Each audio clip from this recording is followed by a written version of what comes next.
baby. Meek made this. Hey people, it's Meek Mason from Threeminc coming to you live from Studio 3.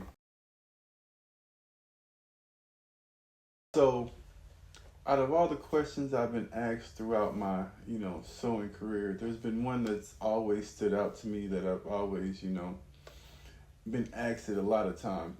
And that question is, how did I start sewing? Like, how did I begin sewing? Like, where did I first pick up the needle and realize, like, this was for me? And it's a quite, organic story. It takes me back to my high school days. So I went to a high school that, it was a basketball-based high school. When I say that, I mean, like, everything around our high school was based around our basketball team. So, sometimes during the beginning of the years, us basketball players, we may or may not, we go play basketball during the first couple of weeks of school instead of going to class. It's not a good or bad, it is what it is. So, due to that, us doing that, we kind of didn't figure out what our classes were the first couple of weeks of classes and stuff. So, some of us would go to them and figure them out, some of us wouldn't go to them and figure it out.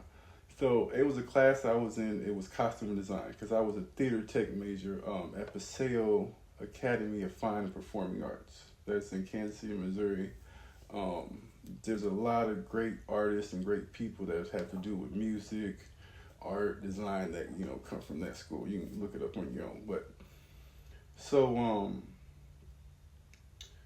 I actually wouldn't go to class those first couple of weeks because it was a costume design class. I didn't know anything about it. I'm new to the, we had a major, so I'm new to like the major thing where you have to do this that goes with your major and all. So one day, I'm down there in the gym, and coach comes down there. He's like, where are you supposed to be? I'm like, I'm supposed to be in class. What class you are supposed to be in? I really couldn't tell him the class. I knew what it was now that I know because I was in the class, but I really couldn't tell him the class. So that was a problem for him. So what he did was he made sure I got to class the next day. When I got to class the next day, it was actually a class that I kind of enjoyed looking at the class because it was like 30 girls in one class and it was 2 guys. And I know it's not a big thing now, but as like a 14, 15-year-old kid, it was like, maybe this is a class I can, get to enjoy, get to, what I'm saying, something I could kind of get to like, what I'm saying. So I'm in the class and they're making a purse. I didn't want to make a purse. If I would known what I know now, I would have made the purse, but I can make purses now, so it's not but I would have started making the purses before. So they were making a purse. I didn't want to make a purse. I was like, all right, I'll make a pair of pants. So the teacher sat me down, Miss Larson, Rebecca Larson.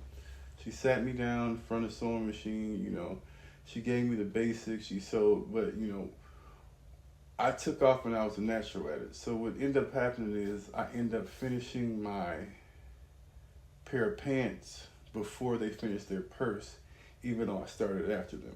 So it kind of was like a shift in energy. I went from not going to the costume and design class. It was actually, it was a costume and design class where they had sewing it. I went actually from not going to it to actually going to it all throughout the day and just going to lunch and actually going to basketball and a few other of my core classes. So it was kind of like a switch in, a change in what I was doing as far as, focusing on this. And then I didn't realize this was something that I even liked or even, I didn't realize it was even there until I sat me down and this drew me and I came across it. So that's kind of how the organic way that Meek Mason began his sewing career.